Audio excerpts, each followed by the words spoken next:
Hey everyone, welcome back to our channel. In this video, I'm going to show you on how to use Polarstep app. It's very quick and easy, so let's get started. So first thing you have to do is open the Polarstep application. And once you're here, tap on Add a Trip. So here you can have three options, which is I want to plan a future trip. Second is I'm currently traveling. And third is I want to add a past trip. So you can choose from the three. In my case, I'll choose the I'm currently traveling. After that, just add your city. And then you can now add where you're going. You can search the country or the place. And then once done, tap on continue.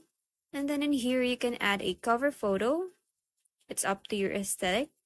You can also put the start date and the end date. And then you can also name your trip, add a short summary, and then add your travel buddies. And once everything is done, you can now tap on create a trip. And that's it everyone. I hope you find this video helpful. Thanks for watching and I'll see you in the next one. Bye!